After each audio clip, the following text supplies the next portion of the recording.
Hello YouTube, welcome to another episode of Whoniverse, Reviewniverse. This episode we're going to be going over Doctor Who the movie, the only actual appearance of Paul McGann as the 8th Doctor. This is kind of a filler in the gap between the show ending in 1989 with Survival with the 7th Doctor, Sylvester McCoy, and the show restarting with Christopher Eccleston starting the newer series that we know that still goes on today. This aired on various dates in May 1996, depending on if you were in the US, Canada, or the UK. It was all within a couple days of each other. Here in the US, it aired the same day as the final episode of Roseanne, which was a huge TV show here in the US. I don't know how it was overseas. I'm guessing it fared pretty well. However, it was huge here in the US, one of the biggest shows on at the time, huge series finale for it, for the end of the final episode of the show ever, and Doctor Who the movie showed at the same time as it. Huge cut in viewers there. It was supposed to be a pilot for a TV show. Of course, the movie had gone through many phases until it got to the supposed to be a pilot phase, but that's what it ended up being. I actually really enjoy this story. I really do. And a lot of people hate this story, but I love it. I don't know what it is about it that I love.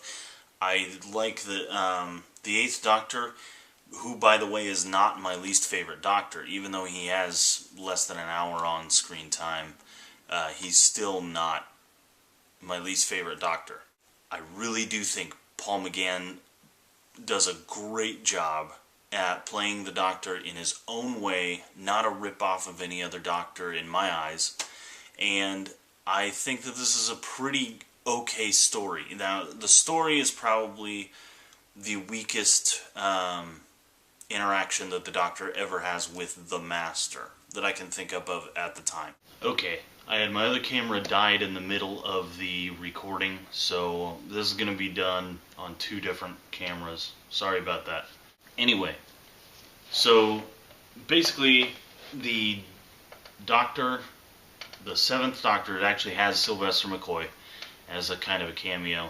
He has gone to the trial for the Master. The Master is sentenced to death, and as his last wish, he has the Doctor deliver his ashes to his final resting place.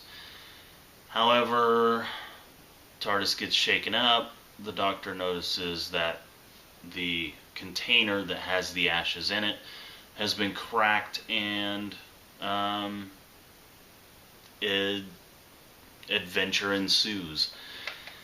The TARDIS lands in San Francisco, California. Doctor ends up in the middle of a gang fight kind of area. Ends up having to go to the hospital.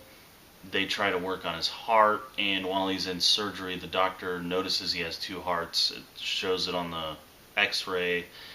For those of you that don't know, the Doctor has 2 hearts. So it's kind of a weird thing. She notices that he has 2 hearts. She ends up killing him, trying to do surgery on him. And the Doctor's name is Grace Holloway. Dr. Grace Holloway. She ends up being the sort of companion in this movie, and she's not able to save his life. So he goes into the morgue, he regenerates in the morgue, comes out, and when he emerges, he's Paul McGann as the 8th Doctor. Now, the 8th Doctor has had many appearances in spin-off kind of media, like the comics and the audio dramas and such things like that. But this is the only, I guess, canonical appearance of the 8th Doctor. So the Master, the remains kind of like soup together like it's a mid-90s movie made for TV. So those of you from the US that remember Alex Mack, it kind of reminds me of that, with the liquid forming together and moving around and kind of in the form of a snake and stuff. It's kind of weird. But anyway, the remains going to an EMT that is taking the Doctor to the hospital. The Master takes over his body. The rest of the movie is pretty much the Master's trying to take over the TARDIS and gain the Doctor's body so that he can regenerate. There are a couple things that are huge in this story that kind of change a couple things. First of all, the Doctor, it is said in this movie that the Doctor only has 13 regenerations. This had been said before, but the Master has proven this wrong anyway by taking over other people's bodies. So he needs a Time Lord's body. He needs to go into the Doctor's body, use up the rest of his regeneration, so on and so forth. Now, this has also been said to be kind of useless, that this is only governed by the Time Lord Council, the leaders there. And if they were to go more than that, then they'd be put on trial. I don't understand why that would be a big thing with the Master, because he really wouldn't care. So, I don't know. That's one of those things that is just gonna forever be up in the continuity bubble. And, who knows. The other thing, the Doctor says in this that he's half human. Now, you can just take this as a joke, or as non-canonical, I guess. One little line, or two lines really, that are in the movie reference this. And I just kind of ignore it.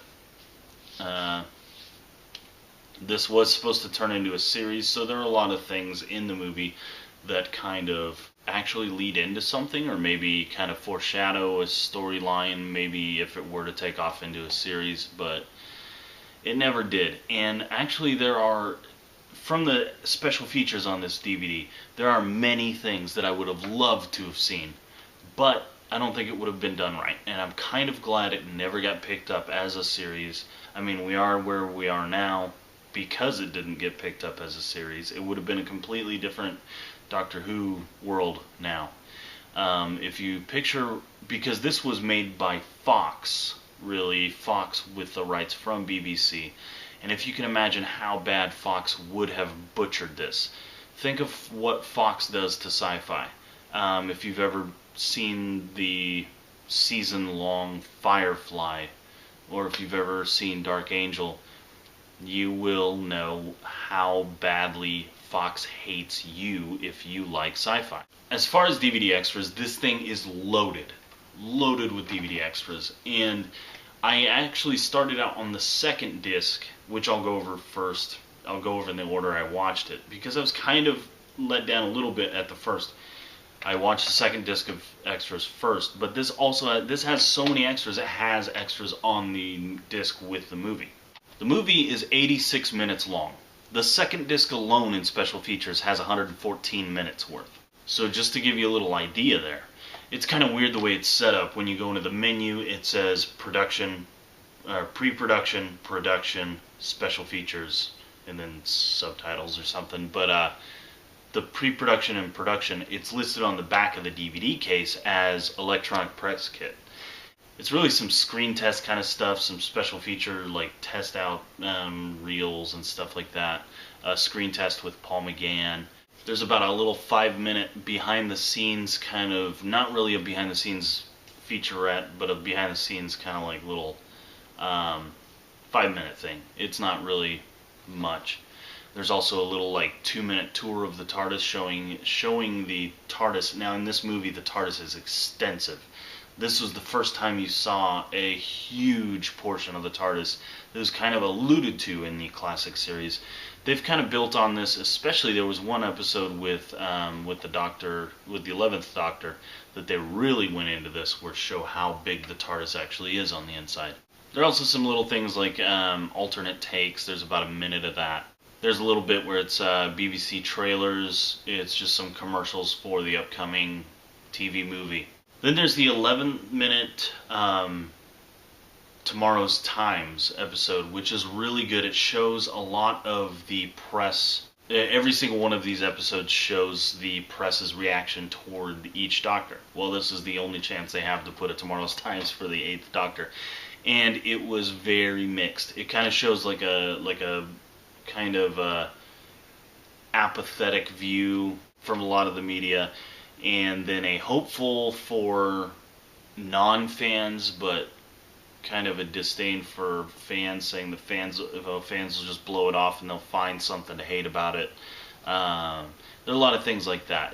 It's really mixed. There are a couple comments that were actually pretty hopeful for the movie. There's a 26-minute featurette called Who Peter, which is on Blue Peter and Doctor Who kind of relationship during the hiatus, during the wilderness years, as it's called, where it goes in really in depth on the episodes of Blue Peter where they would have Doctor Who segments, and how there was this whole period where kids didn't even know what this Doctor Who really was, and then it even bleeds over into the newer series like the David Tennant era. Now, up until this point in the extras, I was really kind of disappointed because none of this was really revolving around the making of the Eighth Doctor, or even the Eighth Doctor. I mean, it was kind of just like the hiatus era. There's a 23-minute documentary on the wilderness years. Kind of goes over how the show ends in 1989, and Target starts making their books that are not just novelizations of the series episodes, but they're making their own, the new adventures of Doctor Who books. And then that leads into them talking about the straight-to-video movies, which I wish they would release on DVD and get them with good quality, whether or not people liked them or not. I'd like to get a chance to see them. Then they briefly go over the Eighth Doctor, the whole movie thing, and then they step into the audio drama era, and then it kind of goes from there. But the problem is, I was kind of, I mean, it's really good information, but it kind of is still not really going over the Eighth Doctor, and this is the Eighth Doctor. This is the Eighth Doctor box set. Then I watched the 19-minute Stripped for Action, which is all about the Eighth Doctor era in the comics, which are in Doctor Who magazine.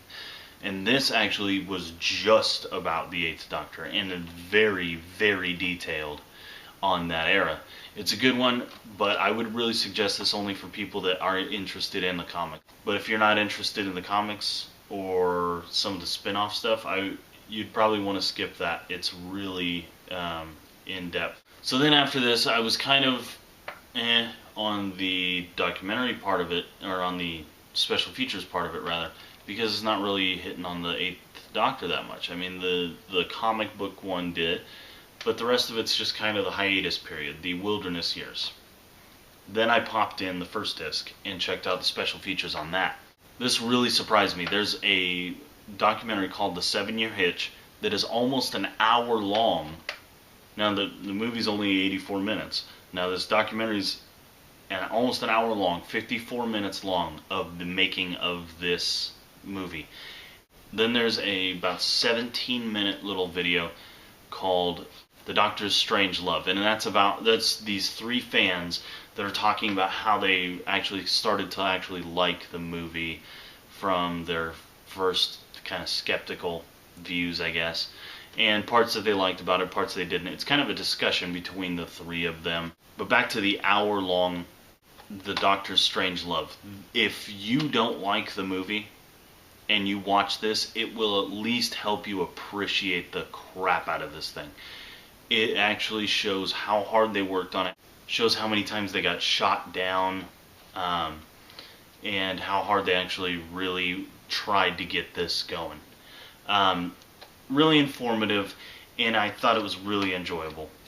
These, by far, have been the best special features of any of the DVDs I've reviewed so far, if not any of the DVDs I own.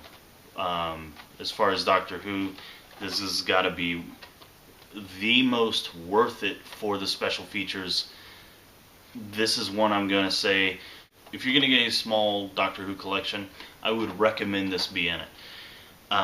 If you're going to get a Doctor 8 collection, this is your only choice, pretty much. Unless you're counting in the comics and the audio dramas and stuff like that. So, but anyway, I really actually like it. I enjoy it. It's fun to me. So, that's it for now. Thanks for watching.